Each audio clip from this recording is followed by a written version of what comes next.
ஒரு நாள் காலையில பொம்மியோட ஃப்ரெண்டு நிஷா பொம்மியோட வீட்டுக்கு வராங்க. வா நிஷா, எப்படி இருக்க? உன் வீட்டுக்காரு பிள்ளைங்களாம் எப்படி இருக்காங்க? என்னம்மா எப்படி இருக்க? உன்னை பார்த்தே பல வருஷம் ஆச்சு, என்ன திடீர்னு?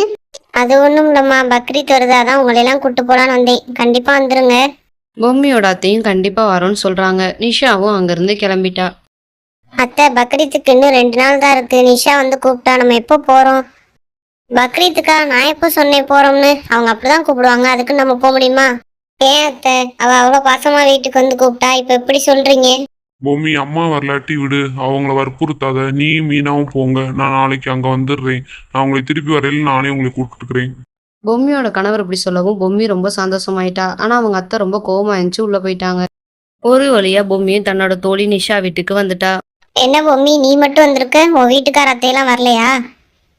அத்தை கொஞ்சம் முடியல, என் வீட்டுக்கார் நாளைக்கு வந்துருவார். நிஷா நிஷா, ரொம்ப நேரமா சும்மாவே இருக்கமா இருக்கு, ஏதாச்சும் வேலை இருந்தா கொடுக்குறியா பாக்குறேன்.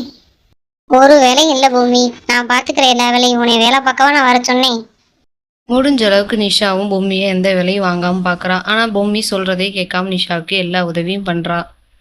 நிஷா, குழந்தைங்க எல்லாம் தூங்கிட்டாங்க, நீ வா நம்ம மருதாணி வச்சுட்டு தூங்குவோம். இப்படி எல்லா வேலையும் முடிச்சுட்டு நிஷாவும் பொம்மியும் தூங்குறதுக்காண்டி போயிட்டாங்க. காலையில எழுந்திரிச்சு பொம்மியும் தன்னோட பண்டிகைக்காக ஸ்வீட்லாம் செய்றா. என்ன பொம்மி, காலையில வெள்ளனையாவே எந்திரிச்சிட்ட போல, எல்லா வேலையும் முடிச்சிட்டியா? நானும் வந்திருப்பேன். காலையில எந்திரிச்சு நமாஸ் பண்ணிட்டு சமையல் வேலை மட்டும்தான் பொம்மி முடிச்சிருக்கேன். உனக்காக நான் உன்னை எடுத்து வச்சிருக்கேன், நீ வா காட்டுறேன். இப்படி சொல்லிட்டு நிஷாவும் ஒரு புது துணிப்பையை எடுத்துக்கிட்டு பொம்மிட்ட வரா.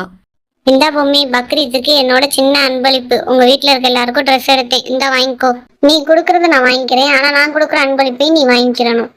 இப்படி சொல்லிட்டு பொம்மியும் ஒரு gift கொண்டு வந்து நிஷா கிட்ட கொடுக்குறா. அதுல அவளோட குடும்பத்துக்கு எல்லாத்துக்கும் ட்ரெஸ் எடுத்துட்டு வந்து பொம்மி கொடுத்துருக்கா. இந்தா நிஷா, இது என்னோட சின்ன அன்பளிப்பு. இதெல்லாம் பார்த்துட்டு குழந்தைங்க ரொம்ப சந்தோஷமாகறாங்க. தன்னோட வேலைகள் எல்லாம் முடிச்சுட்டு பொம்மியோட கணவர் திரும்பி வராரு. பக்ரீத் வாழ்த்துக்கள்மா தங்கச்சி. எல்லாரும் எப்படி இருக்கீங்க? நல்லா இருக்கீங்களா?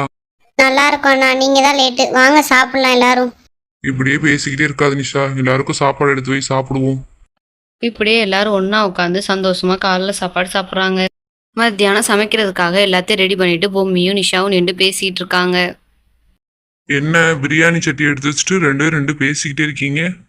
அது ஒண்ணும் இல்லைங்க, பிரியாணிக்கு தேவையான எல்லாமே ரெடி பண்ணிட்டோமான்னு பேசிட்டு இருந்தோம். இன்னைக்கு நீங்க சமைக்க வேணாம், ரெஸ்ட் எடுங்க, நாங்க சமைக்கிறோம் பிரியாணி. இப்படி சொல்லிட்டு பொம்மியோட கணவரும் நிஷாவோட கணவரும் தன்னோட கையால பிரியாணி செய்றாங்க. செஞ்சுட்டு எல்லாரும் சந்தோஷமா குடும்பமா உட்காந்து சாப்பிட்றாங்க. பொம்மி, இந்த டிஃபன் பாக்ஸ்ல அத்தைக்கு சாப்பாடு வச்சிருக்கேன், அவங்ககிட்ட கொடுத்துரு. பொம்மியோட குடும்பமும் அவங்களோட வீட்டுக்கு கிளம்பிட்டாங்க.